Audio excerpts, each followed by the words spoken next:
Had to plan for those mistakes and kind of get ourselves in a cushion to be able to make those mistakes. Guess what? You know, if you're trying to send people to Mars, you will crash a bunch of rockets. We crashed a bunch of rockets. I remember one of the earliest things that I worked on was the dog. Do you remember like the four-legged little pouncing thing that ran around the world? Yeah, that's long gone. Yeah, it's long gone. But that was one of the first things that I started working on.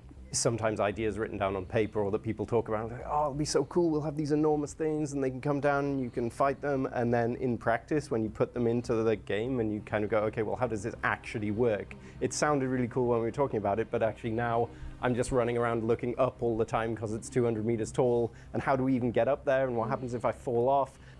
I think one of the core problems was that what we were building then was something pretty new in terms of like how the gameplay would be, and it felt like we were moving in the same direction, but then with the pandemic we started to drift apart quite a lot. The way we built the game before was very loose.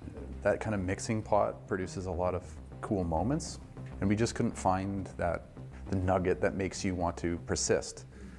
What is the main retention mechanic behind some of all this, what's in the mixing pot of fun experiences? I remember they had this like sort of crazy idea about projectiles that would remove the parts of the enemies. So that was one of the first things that I actually worked on, was a function for the launchers that we had to be able to like suck off the plates on one of the kind of bigger Scarab bots that we had.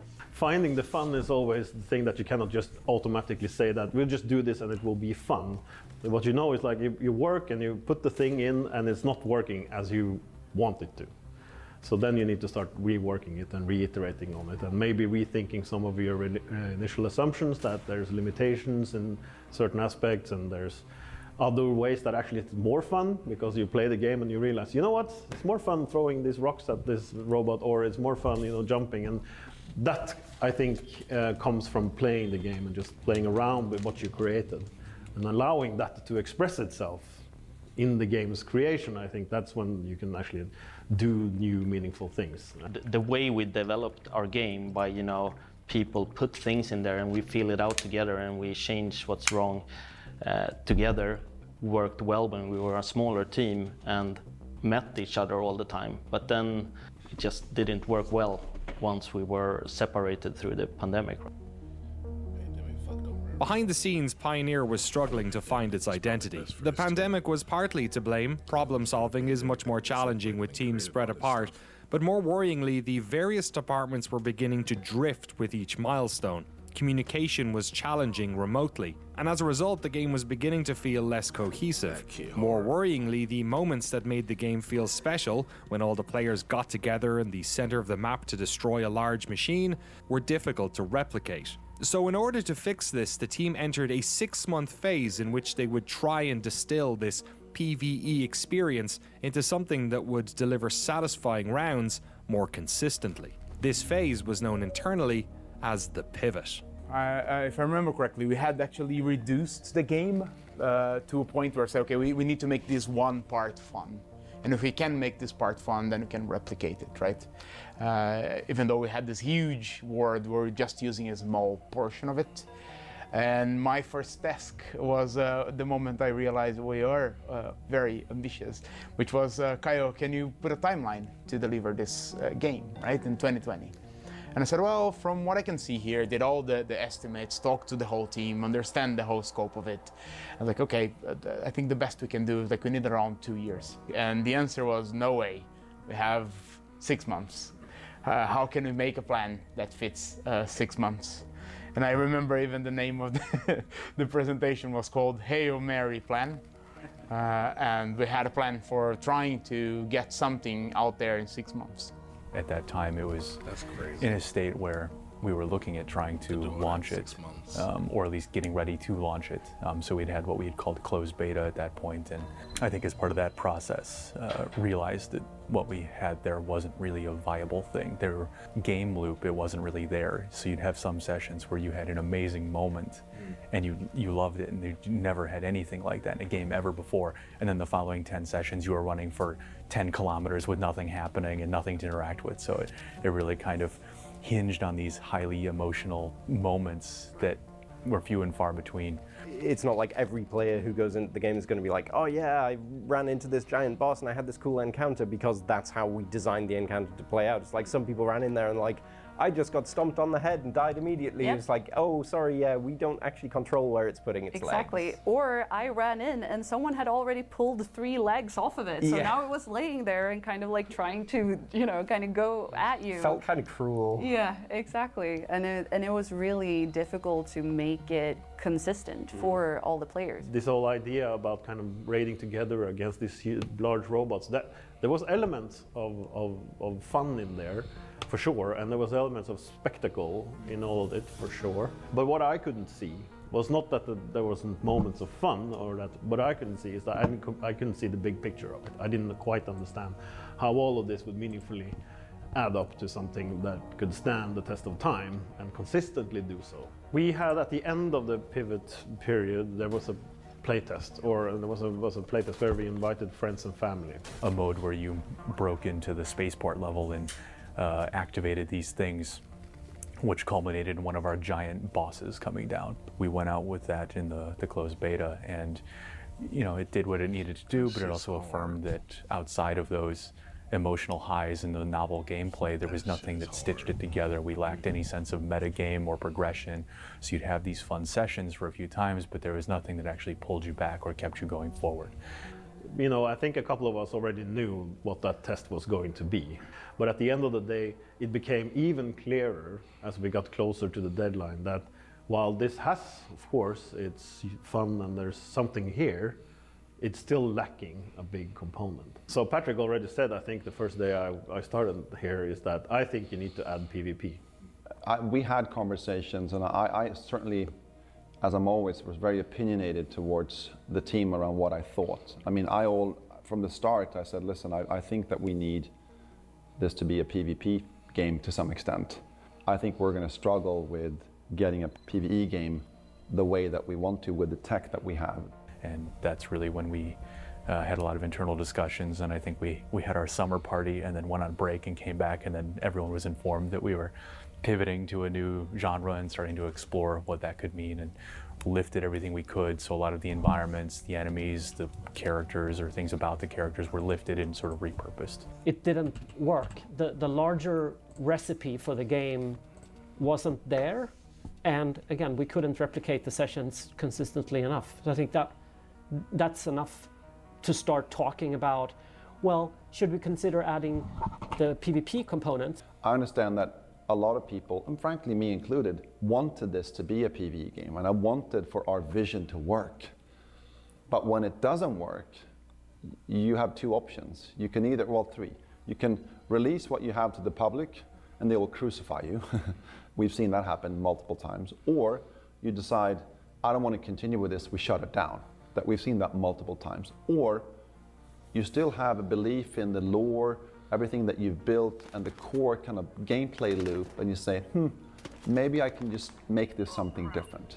The pivot had not worked. The team knew that a more drastic solution was required, a new phase in which the older version of Arc Raiders would be put to rest, and a new game built around PvE and PvP combat would be built. This phase, the most significant beat of Arc Raiders' development story, is known internally as the Reset. But to buy the studio enough time to reset Arc Raiders, they'd first have to push forward the release of the studio's other multiplayer project. What the studio needed to do once we actually made the decision was that one of the reasons we could make it was we switched the order of the games. So that would be the implication of it, because we wouldn't be able to add PvP and figure out what the new game was all about and still keep the kind of targeted release window. That was pretty clear from the beginning, which meant that we had to put the finals front and center. which of course for them was perhaps, well, okay, suddenly we're in the hot seat now, and that certainly must have felt like a challenge to that team. The reset wasn't just going to be a case of sticking PvE into their PvP game. It was going to require a fundamentally new approach to the way sessions would play out, a way of merging the best parts of their enemies and world building with PvP gameplay that felt exciting but not overly punishing either. So, what was going to get cut and what did they keep? So we had the world, which we knew we liked. We knew the world that was crafted, and I think one of the reasons why I was playing the game quite early, I was just walking through these empty hallways and these corridors of offices, and I was thinking to myself, like, I just want to explore this place. I want this to be more than just a static backdrop where, you know, I'm fighting robots. I want this to be something. I want to be here because you already built one half of it. So I feel like you already made me want to go and explore this world. So what game type then would be the game that kind of fits there? How can we kind of apply that with a new game type? When we broke it all down, it started to become more and more apparent on, you know, we had the ARCs, the AIs that we wanted to continue building. We wanted to keep the large robots. We wanted to keep the world. We wanted to keep the brand and IP because we saw the response from the players and all those things. So we didn't feel like we needed to reinvent all those things. There was a game telling us that that's what it wanted to be to some degree. If we think about the different phases, the phase we were in when we did the reset felt absolutely right, because the game we had at our hands at that point wasn't at the peak fun that it itself had even been, right? There was one thing that they kept bringing back to me, like, you know, when was the game most fun? And they said like M12, I think is the name, M12. You need to go back and look at M12. I was like, okay, milestone 12, I have to go back and look at it, which was a scaled down version of the full experience, but it took place around the spaceport area, and there was players going through a bunch of arcs and then eventually ended up inside of the spaceport and then fought one of the large robots inside the spaceport. And so they felt like that was the strongest that the game had been. So we tried to recreate that to some degree, as at least take some of the things that we knew worked from that point and put that into the game. I think what worked was the emergent nature of how players were interacting with each other and the machines, and there was a good sort of rhythm of play in that one.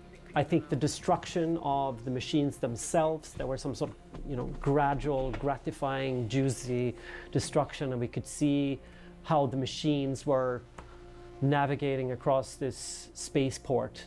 Repeating it, if you're asking yourselves, would I do this over and over again, even if you just changed the environments and the machines were slightly different and so on, like what is the, then you start asking the right questions about why would I come back?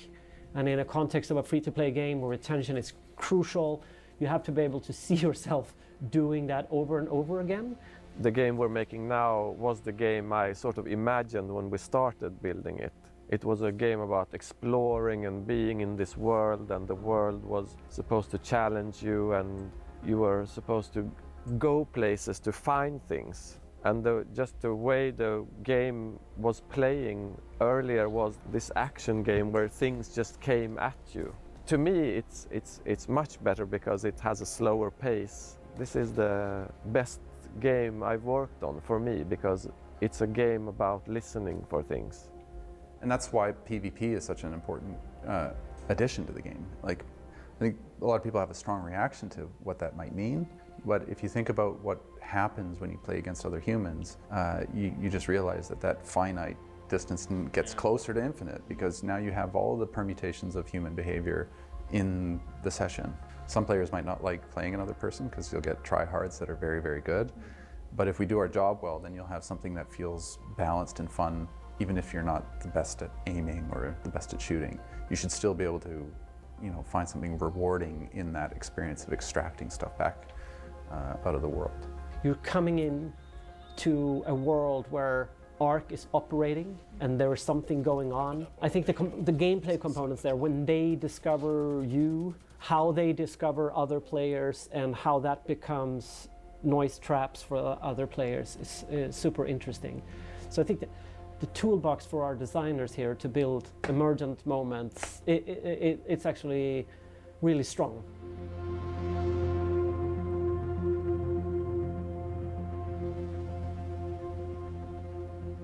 I mean, I understand that some people are upset that it didn't work. So am I.